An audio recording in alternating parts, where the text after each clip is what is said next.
Ohio State opened their season Thursday night with a dominant 45-7 win. No one knew what Marshall would bring to the table under new head coach Doc Holliday or what to expect from quarterback Terrell Pryor. Well, a general synopsis of the game: the Thundering Herd were more of a quiet storm, and Terrell Pryor looked poised, and it was clear that there was much progression during the offseason. It was a rough start for Marshall right out of the gates as they fumbled the opening kickoff. And at 1:09 into the game, it was Pryor to Posey on a 6-yard pass, 7-0 Ohio State. Then Brandon Sane runs it in from 4 yards out, Buckeyes up by 14. But when Ohio State true freshman kicker Drew Basil attempted a 50-yard field goal, it was blocked by the Thundering Herd's Johnny Jones and fell into the hands of Ahmad Shakur, who ran it in for the touchdown, 14-7. Dane Sanzenbacher strutted his stuff straight into the end zone for 65 yards. At the end of the first quarter, the Buckeyes were up 21-7. And at the start of the second half, the game was pretty much over, and much of the second-string team had the chance to see some action. You know, there was a lot we got out of it. It was coming off of a hard training camp, and I was a little worried about the fatigue factor on our legs. So it was good that we got a number of guys in.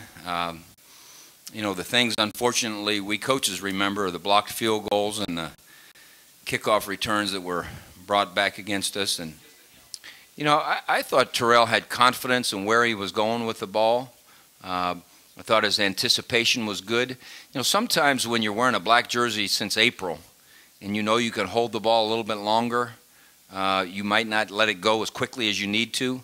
I thought he did a pretty good job of that. You know, I think that, you know, I have to give all the credit to the O-line and my fullbacks. You know, they do a great job. You know, and when I say O-line, I guess I'm including the tight ends too. I mean, you know, they did really well today out there blocking, and you know, to be able to run untouched into the end zone is an amazing thing. We wanted to be able to come out here and prove as an offense that, you know, we could deliver on all those things that we'd said we've been working on in the offseason. I think the best thing for us that we can take out of this game is how many young guys got to get in there and play, especially from the receivers standpoint.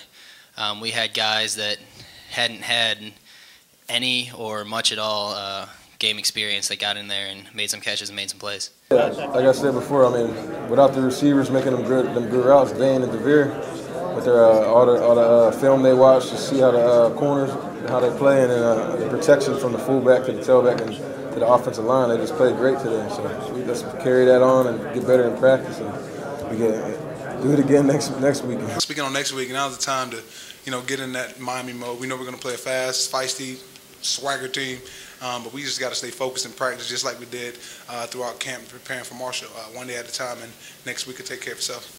Now the Buckeyes turn their attention to the game that everyone has circled on their calendars. Saturday, September 11th, the Buckeyes will host Miami Hurricanes. Until next time, I'm Ashley Gnelzy for Columbus Wire TV.